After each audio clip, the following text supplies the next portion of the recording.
এটির ফলে কি হলো, এই মুহূর্তে যদি সবচেয়ে বেশি এই দুনিয়াতে কেউ সুখী হয়ে থাকেন, খুশি হয়ে থাকেন, তিনি হবেন দিল্লিতে যিনি আছেন বাংলাদেশের সাবেক প্রধানমন্ত্রী, আওয়ামী লীগ সভানেত্রী শেখ হাসিনা।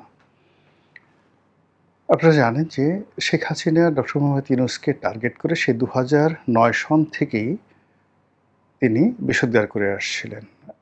যে আমাদের প্রবাদ বাক্য রয়েছে, "তোমারে বধিবে যে গোকুলে বাড়িছে সে।" আমরা এই বাংলাদেশে বসে এখন ডক্টর মোহাম্মদ ইউনূসকে যেভাবে দেখছি, যেভাবে বলছি কিংবা তার সম্পর্কে যে বিষোদ্গার করছি বা তার জীবনের যে নেতিবাচক দিকগুলো এখন আমরা যেভাবে সামনে নিয়ে এসেছি, এটি এককভাবে শেখ হাসিনা সেই ২০০৯ সন থেকে ক্রমাগতভাবে বলে যাচ্ছিলেন। আসসালামু আলাইকুম ওয়া রাহমাতুল্লাহি ওয়া বারাকাতুহু। সম্মানিত দর্শক, ডক্টর মোহাম্মদ ইউনূসকে কেন্দ্র করে বাংলাদেশের রাষ্ট্র ক্ষমতার যে একটা মানচিত্র, যেটা অঙ্কিত হয়েছিল এবং যেটির প্রথম পর্বটি ছিল উনার ক্ষমতায় আরোহণ করা। আর দ্বিতীয় পর্ব যেটি ছিল সেটি হলো একটা ট্রানজিশনাল পিরিয়ড, অর্থাৎ তিনি ক্ষমতাটা হস্তান্তর করবেন সাময়িকভাবে, আবার এমন একটা পরিস্থিতি তৈরি হবে যে পরিস্থিতিতে তিনি আবার সদল বলে ক্ষমতায় ফিরে আসবেন। তো সেই দিক থেকে তার প্রথম পর্বটি এবং দ্বিতীয় পর্বটি এতটা ব্যর্থ হয়ে গেছে যে তৃতীয় পর্বে তার যে ফিরে আসা বা তার যে অস্তিত্ব, তার যে সারভাইভাল, তার যারা অনুগত লোকজন রয়েছেন, তার যে একটা মোটামুটি মিনিমাম যাকে বলা হয় নিরাপদ আমাদের এই সমাজের যে অবস্থান, এটি স্মরণকালের সবচেয়ে বিপজ্জনক অবস্থায় পড়েছে। এখন এই যে ডক্টর মোহাম্মদ ইউনূসের যে পরপর দুটো ব্যর্থতা, এই ব্যর্থতা এবং সর্বশেষ তার যে ফিরে আসার, ক্ষমতায় ফিরে আসার প্রকল্প, সেটিও ব্যর্থ হয়ে যাওয়া। এটির ফলে কি হলো, এই মুহূর্তে যদি সবচেয়ে বেশি এই দুনিয়াতে কেউ সুখী হয়ে থাকেন, খুশি হয়ে থাকেন, তিনি হবেন দিল্লিতে যিনি আছেন বাংলাদেশের সাবেক প্রধানমন্ত্রী, আওয়ামী লীগ সভানেত্রী শেখ হাসিনা। আপনারা জানেন যে শেখ হাসিনা ডক্টর মোহাম্মদ ইউনূসকে টার্গেট করে সে ২০০৯ সন থেকেই তিনি বিষোদ্গার করে আসছিলেন। যে আমাদের প্রবাদ বাক্য রয়েছে, "তোমারে বধিবে যে গোকুলে বাড়িছে সে।" আমরা এই বাংলাদেশে বসে এখন ডক্টর মোহাম্মদ ইউনূসকে যেভাবে দেখছি, যেভাবে বলছি কিংবা তার সম্পর্কে যে বিষোদ্গার করছি বা তার জীবনের যে নেতিবাচক দিকগুলো এখন আমরা যেভাবে সামনে নিয়ে এসেছি, এটি এককভাবে শেখ হাসিনা সেই ২০০৯ সন থেকে ক্রমাগতভাবে বলে যাচ্ছিলেন। যেহেতু শেখ হাসিনার যে পোর্ট্রেট, এটি ছিল রাজনৈতিক এবং রাজনৈতিক পোর্ট্রেটে মানুষ সাধারণত যেটি হয়, এস্টাবলিশমেন্ট বিরোধী হয়। যখনই কোনো রাজনৈতিক ব্যক্তি ক্ষমতায় থাকে, সঙ্গে সঙ্গে লোকজন তার বিরোধিতা করে, তার যেকোনো কর্মের বিরোধিতা করাটাকে নিজেদের একটা স্টাইল মনে করে। তো সেই অর্থে শেখ হাসিনা এখন যে সহানুভূতিটা পাচ্ছেন আমজনতের, এটা রিভার্স ছিল যেদিন তিনি ক্ষমতায় এসেছিলেন ২০০৯ সনে। এবং একই অবস্থা জনাব তারেক রহমান সাহেব যখন ক্ষমতায় ছিলেন ২০০১ থেকে ২০০৬, তারও এরকম অবস্থা ছিল। আবার তিনি যখন ক্ষমতা থেকে চলে গেলেন, ধীরে ধীরে তার প্রতি মানুষের সহানুভূতিটা ইতিবাচক হওয়া শুরু করলো। আবার এই যে দেখেন মাত্র ৬ মাসের মাথায় তাকে নিয়ে কী ধরনের নেতিবাচক কথাবার্তা শুরু হয়ে গেল। তো সেই অর্থে শেখ হাসিনা বা তারেক জিয়া, তাদের পক্ষে এই নেতিবাচক বিষয়াদি মোকাবেলা করার জন্য হাজার হাজার পলিটিক্যাল মাইক থাকে, লক্ষ লক্ষ হ্যান্ডস মানে হাত থাকে, হাতিয়ার থাকে। রাষ্ট্রের একটা বিশাল যন্ত্র কাজ করে, দেশি বিদেশি একটা যাকে বলা হয় পলিটিক্যাল রিসোর্স থাকে, যে রিসোর্সগুলো এই পলিটিক্যাল সরকারগুলোকে হেল্প করে। ফলে তারা কিন্তু জনগণের নেতিবাচক যে বিষয় সেগুলো মোকাবেলা করতে পারে। কিন্তু অন্তর্বর্তীকালীন সরকার, তত্ত্বাবধায়ক সরকার, তাদের যেহেতু কোনো পলিটিক্যাল ইনস্টিটিউশন থাকে না, বিশাল সংখ্যক নেতাকর্মী থাকে না, একেবারে যাকে বলা হয় ভাষা ভাষা জনপ্রিয়তা এবং ভাষা ভাষার সমর্থন নিয়ে তাদেরকে খুব সংক্ষিপ্ত সময়ের মধ্যে চলতে হয়। তো যেটা বলছিলাম যে শেখ হাসিনা ডক্টর মোহাম্মদ ইউনূসকে যতই সমালোচনা করতেন, মানুষ তার সম্পর্কে তত বেশি শ্রদ্ধাশীল হয়ে যেত এন্টি এস্টাবলিশমেন্ট সেন্টিমেন্টের কারণে। কিন্তু পরবর্তী যখন ডক্টর মোহাম্মদ ইউনূস ক্ষমতায় এলেন, আসার পরে যখন তার ব্যক্তিগত কতগুলো ভুল ভ্রান্তি, তারপর তার সরকারের কতগুলো ভুল ভ্রান্তি, এরপরে বৈশ্বিক পরিস্থিতি, দেশের সামগ্রিক অবস্থা সব মিলিয়ে প্রতিটি জিনিস প্রকৃতিগতভাবে তার বিরুদ্ধে গেল।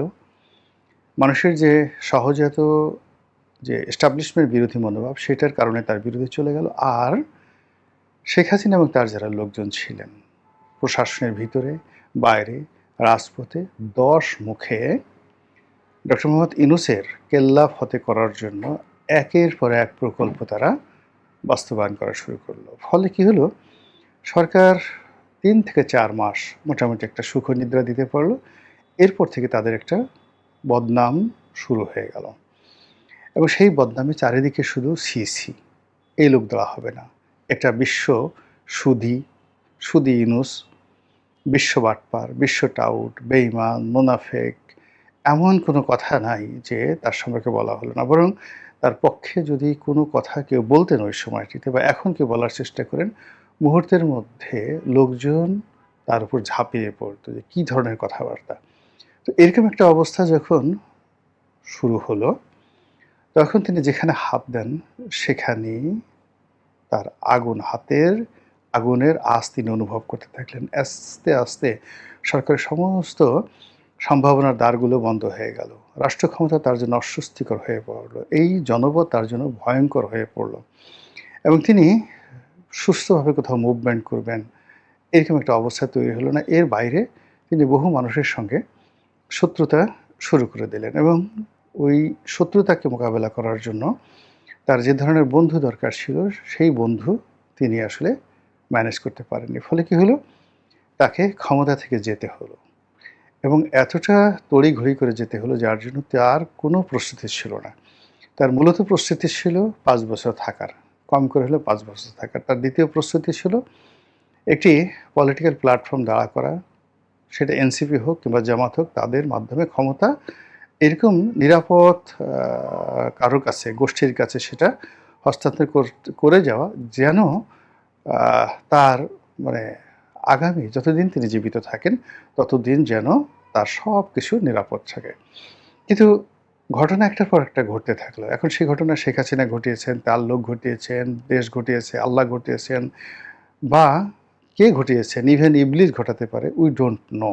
কিন্তু ঘটনা যেটা ঘটেছে তারপরে কি হলো, বাংলাদেশের ইতিহাসে সবচেয়ে জনপ্রিয়, সবচেয়ে শ্রদ্ধেয়, এতটা শ্রদ্ধা, এতটা জনপ্রিয়তা আমার কাছে মনে হয় না যে বঙ্গবন্ধুও পেয়েছিলেন যেভাবে আগস্ট মাসের 2024 সনের আগস্ট মাসের 8 তারিখে ডক্টর মোহাম্মদ ইউনূস পেয়েছিলেন। তো যাই হোক, সেই জনসমর্থন, সেই ভালোবাসা এখন অনেকটা বুমেরাং হয়ে পড়ল। এরপরে যখন বুমেরাং হলো, তিনি তড়িঘড়ি করে ব্রিটিশরা যেভাবে লর্ড মাউন্ট ব্যাটেনকে দিয়ে জওহরলাল নেহরুকে, সর্দার বল্লভভাই প্যাটেলকে, মাওলানা আবুল কালাম আজাদকে, পুরো ইন্ডিয়ান কংগ্রেসকে এবং অ্যাট দ্য সেম টাইম মুসলিম লীগকে, ভারতীয় মুসলিম লীগকে একীভূত করে তাদেরকে কনভিন্স করে যেভাবে দ্রুত ক্ষমতা হস্তান্তর করে গিয়েছিল এবং মেঘনা চাইতে বৃষ্টি হয়েছিল, ঠিক সেইভাবে বিএনপিকে রাজি খুশি করিয়ে বা বিএনপি রাজি খুশি হয়ে ডক্টর মোহাম্মদ ইউনূসের কাছে থেকে ক্ষমতাটা নিয়ে নিলেন। যা আমরা পর্দার আড়ালে কি হয়েছে জানি না, কিন্তু যা আমরা অনুমান করেছিলাম যে সেখানে তার ফিরে আসার হয়তো একটা দেন দরবার ছিল, একটা স্কোপ ছিল, হয়তো রাষ্ট্রপতি রূপে, হয়তো আরও বড় কিছু ন্যায়পাল রূপে, এরকম ইত্যাদি নানা প্রক্রিয়ায় তাকে সম্মানিত কোনো পদ পদবিতে ফিরে আনানোর সুযোগ ছিল। তার সঙ্গে সঙ্গে একটা লোভ ছিল, লালসা ছিল, কামনা ছিল, বাসনা ছিল। তিনি যে পুরো সময়টা 18 মাস ধরে যে সংস্কারের কথা বলেছেন, যে সংবিধান সংশোধনের কথা বলেছেন, যে নতুন একটা রাজনীতির কথা বলেছেন, সেটা যদি বাস্তবায়িত হয়ে যায় তাহলে তিনি প্যারালাল সরকার রূপে, গভর্নমেন্ট রূপে অত্যন্ত শক্তিশালী একটি অবস্থান ধরে রেখে বাংলাদেশের রাজনীতিতে অমরত্ব লাভ করতে পারবেন। সেটি সাম্প্রতিক সময় একেবারে মুখ থুবড়ে পড়েছে। প্রেসিডেন্ট পদে তার নিয়োগ নিয়ে যে সকল কথাবার্তা হচ্ছিল সেটা অলংকারিক প্রেসিডেন্ট হন কিংবা ধরুন ওই যে তিনি যেভাবে সংস্কার করেছিলেন, ক্ষমতার ভারসাম্য সম্পন্ন, অধিকতর শক্তিশালী একজন সাংবিধানিক ক্ষমতার সম্পন্ন প্রেসিডেন্ট, তার কোনোটাই এখন আর হচ্ছে না। বিএনপি রাষ্ট্রপতি পদে মনোনয়ন দিয়েছেন মির্জা ফখরুল ইসলাম আলমগীরকে, জামাত দিয়েছে কর্নেল ওলিকে। আর এখন যদি মানে এই বিএনপি এবং জামাতের উপর কোনো অলৌকিক ক্ষমতা ভর না করে, অর্থাৎ আজরাইল এসে একেবারে এদের গলার কাছে এসে হলকুম চেপে ধরে বলবে এখন ডক্টর মোহাম্মদ ইউনূসকে সেই রাষ্ট্রপতি পদে নিয়োগ দাও, এরকম যদি কোনো ঘটনা না ঘটে, তাহলে এখানে আর ডক্টর মোহাম্মদ ইউনূসের ফিরে আসার যে সম্ভাবনা, এই সম্ভাবনাটা নেই। ফলে কি হলো, তার প্রথম প্রকল্প ক্ষমতায় আসা, দ্বিতীয় প্রকল্প হলো ক্ষমতায় ফিরে আসা। এই দুটো প্রকল্প একদম 100% যে ব্যর্থ হলো, এটা আমি মনে করি ডক্টর মোহাম্মদ ইউনূসের বিরুদ্ধে শেখ হাসিনার একটা নৈতিক বিজয়। এখানে শেখ হাসিনার কোনো ডিজায়ার থাকুক, কুটচাল থাকুক, ইচ্ছা অনিচ্ছা থাকুক, কিন্তু এই দুটো প্রকল্পে মোটামুটি যদি পৃথিবীতে কেউ খুশি হয়ে থাকে তাহলে শেখ হাসিনা সবচেয়ে বেশি খুশি হয়েছে। এখন শেখ হাসিনা ডিসেম্বর মাসে ফিরে আসা, উই ডোন্ট নো সে আদৌ ফিরে আসবেন কিনা, আসতে পারবেন কিনা, বা আসতে পারার কোনো সম্ভাবনা আছে কিনা। কিন্তু এই যে অগস্ট মাস মাঝামাঝি, এরপর সেপ্টেম্বর, অক্টোবর, নভেম্বরে 4টে মাস, এই 4টে মাস এই বুড়ো ভদ্রলোক ডক্টর মোহাম্মদ ইউনূস, তার যে সাইকোলজিক্যাল প্রবলেম হবে, প্রতি মুহূর্তে তার যে ব্রঙ্কাইটিস সমস্যা হবে, নিউমোনিয়ার সমস্যা হবে, হার্টের ইমব্যালেন্স হয়ে যাবে, ডায়াবেটিস হয়ে যাবে। শেখ হাসিনা যদি আসে ডিসেম্বর মাসে, যদি কোনো মতে ঢুকে যায়, যদি ক্ষমতায় ফিরে পায়, তাহলে কি হবে, এই আতঙ্ক তাকে তাড়া করবে। দ্বিতীয়ত হলো যে এই 4 মাসে তার শরীর নষ্ট হয়ে যাবে, মন নষ্ট হয়ে যাবে, এবং সরকারের পক্ষ থেকে তাকে এখন যে অবস্থায় তিনি আছেন সেখানে তাকে তুলে আনা, তাকে সাহায্য করা, এটা সরকারের জন্য একটা লস প্রজেক্ট। এই সরকার যদি ডক্টর মোহাম্মদ ইউনূসের সাথে ন্যূনতম যোগাযোগ রক্ষা করার চেষ্টা করে, সেক্ষেত্রে সরকারের নম্বর কাটা যাবে। বরং সরকার এখন যদি উত্তেজিত হয়ে, যেটা পপুলার পলিটিক্যাল অ্যাটিটিউড বলে, সেই পপুলার পলিটিক্যাল অ্যাটিটিউড দেখানোর জন্য ডক্টর মোহাম্মদ ইউনূস এবং তার যারা লোকজন রয়েছেন, যাদের বিরুদ্ধে খুব বদনাম হয়েছিল, যেমন ধরেন জুলাই জাদুঘরের লুটপাট নিয়ে ভীষণ রকম কথাবার্তা হচ্ছে ফারুকীর বিরুদ্ধে, হয়ে গেল ফারুকীর বিরুদ্ধে মামলা। অন্য যে সকল উপদেষ্টা যারা রয়েছে, যাদের বিরুদ্ধে জনরোষ তুঙ্গে, তাদের বিরুদ্ধে 2-4টা মামলা হলো, ইনক্লুডিং নূরজাহান বেগম সহ। এমনকি ডক্টর মোহাম্মদ ইউনূসের বিরুদ্ধে দুর্নীতি দমন কমিশনে তদন্ত করানোর জন্য টেকনাফ থেকে তেঁতুলিয়া পর্যন্ত কোটি কোটি মানুষ উদ্গ্রীব হয়ে বসে আছে। এটা আওয়ামী লীগের কোনো কিছু না, বিএনপির লোকজনই চাচ্ছে এই কাজটি হোক। এরকম যদি সরকার তার যে কোনো জনরোষ, যে কোনো সমস্যা, যে কোনো পরিবেশ পরিস্থিতি প্রতিকূল, যেগুলো মোকাবেলা করার জন্য সরকারকে নাটক করতে হবে, এরকম যদি একটা দুটো নাটক সরকার শুরু করে দেয় ডক্টর মোহাম্মদ ইউনূসের রেজিমের বিরুদ্ধে, ঠিক সেই কারণে কি হবে, ওনার জীবন শেখ হাসিনা আসার আগেই রীতিমতো তেনা তেনা হয়ে যাবে।